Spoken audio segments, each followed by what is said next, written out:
Oggi facciamo la torta di mele che ho rubato alla Rapanella.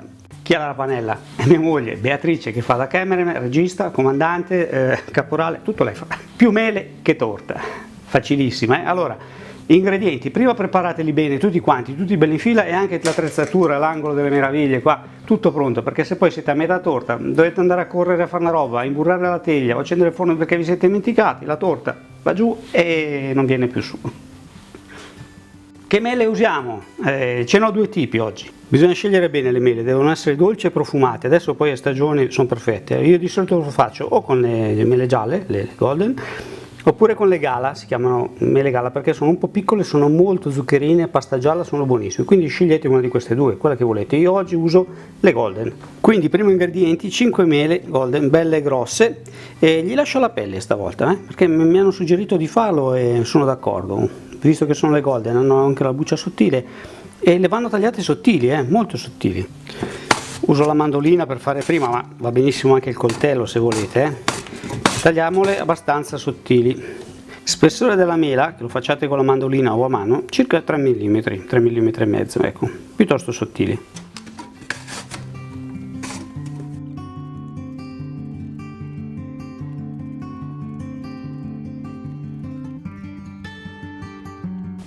Ora queste mele bisogna farle un po' appassire, bisogna fargli perdere un pochino di acqua se ce l'hanno, se no non fa niente, non la perdono.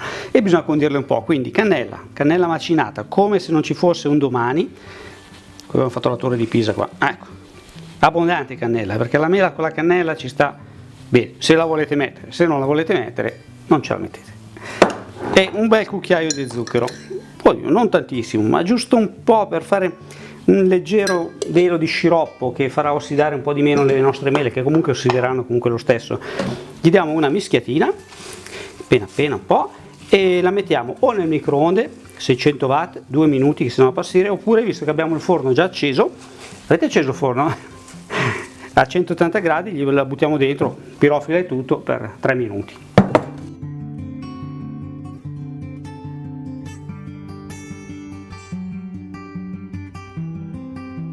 Ecco qui le mie mele, sono tiepide, caldine, appena, e adesso sono, anzi guardate cosa faccio, per non mettere il limone dopo nell'impasto, così faccio prima, glielo metto già adesso sopra nelle mele, così dopo quando mischio è già dentro. 3 uova intere, misura media, uova di gallina, non quelle di struzzo, se no ne basta una. 120 g di zucchero semolato, va bene anche lo zucchero di canna. Vaniglia, va bene quella in polvere, va bene quella bianca, va bene anche questa qui fatta in casa. Se volete guardare sul mio canale trovate la ricetta, abbondante. Frusta elettrica, lavorare per circa 3 minuti, prima 3 giretti, 4 giretti così a vuoto per non farla saltare in giro zucchero dappertutto, e poi accendiamo.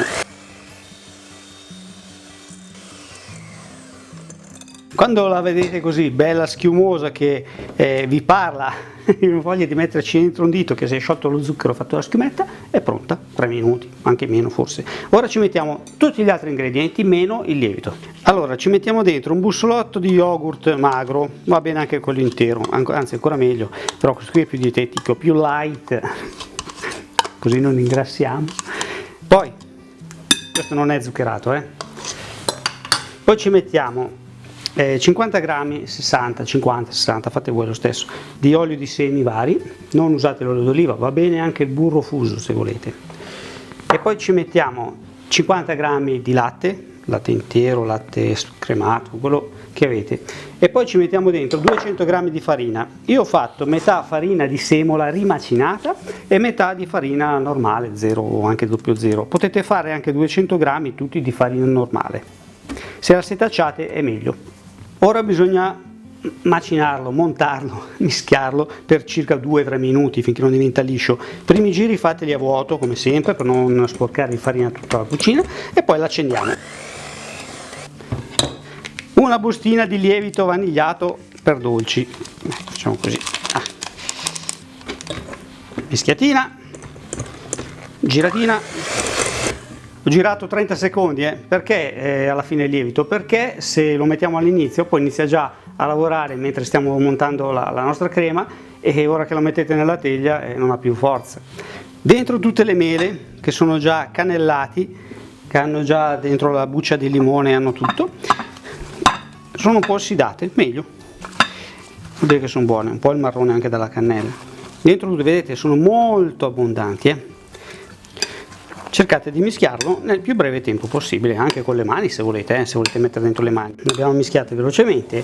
Ora, non ho preparato una teglia imburrata, ho questo ferro vecchio qui che è più vecchio di me, che andrà benissimo. Ci metto la carta da forno, così facciamo ancora prima, e bisogna mettere le mele dentro qua.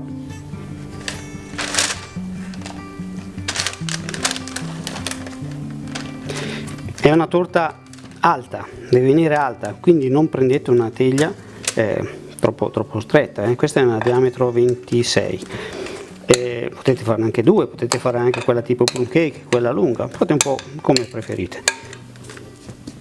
Come vedete oggi, per quanto riguarda la forma, la teglia, ho imbrogliato tantissimo, l'ho fatta davvero facile, perché volevo farla facile, perché questa è una torta antica, è una torta quando non c'erano tutti i mezzi che ci sono adesso, e quindi bisognava farla facile. 4 colpi, ecco qua, c'è andata dentro giusta, sono un uomo fortunato. Un velo di zucchero semolato, appena poco, che serve per fare la crosticina dorata sopra, ma proprio poco, mezzo cucchiaio, e via, forno 180 gradi per 45-50 minuti, io farei più 50 che 45, ventilato, voilà. Ma è bella o non è bella? Semplice, bella altina, bella spessa, e adesso bisogna farla raffreddare. È ancora tiepida, però si è rassodata bene, io la giro. Sistema del piatto, tutto più facile con sotto la carta. Basta girarlo, si tira via la carta dolcemente, piano, eccola qui, ma come viene via bene. Va, cotta perfettamente, che bel colorino, cotta sopra e cotta sotto. Ancora calda. Vabbè, ormai siamo in ballo, balliamo. Piatto, rigiro, olè.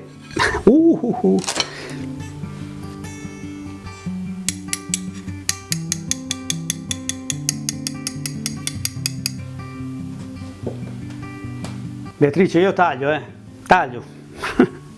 È ancora calda, un po' calda. Ah sì, va che bella morbidezza, senti che roba, morbidezza. Teniamo ancora una fettina così. Oh, morbidezza, ragazzi,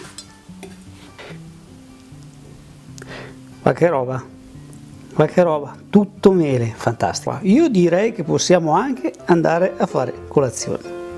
Tant'è che prima prepariate, no va bene, sul trespolo, che mi burli giù sotto, ti ammazzi, vieni giù.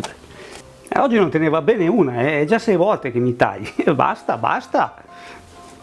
Ho rubato la ricetta che facciamo oggi alla Rappanella, perché lei se la tira tanto, perché non fa reversi, perché la sua torta di mele è più buona della mia. Mo ti sistemo io. Oggi facciamo. Ora le mele, è importante dargli una leggera appassita nel forno. Abbiamo già il forno acceso, anzi il forno, non ho acceso il forno. Ho acceso il forno? Cazzo vado a vedere. Dite che oggi sparo minchiate raffica. Oggi facciamo la ricetta di mele. Stop. Devo farla più buona perché sennò faccio una figuraccia. Come al solito vi invito a essere ordinati e precisi, preparare bene tutti gli ingredienti prima, perché se no poi mettiamo lì dentro il forno e dopo la torta non viene bene. Bisogna essere piccoli, quindi prepariamo le mele, adesso le vado anche a lavare tutto qua, prepariamo tutti gli attrezzi, tutto quanto pronto, così dopo si fa la ricetta e a metà strada non ci si deve fermare perché ci siamo dimenticati qualche cosa.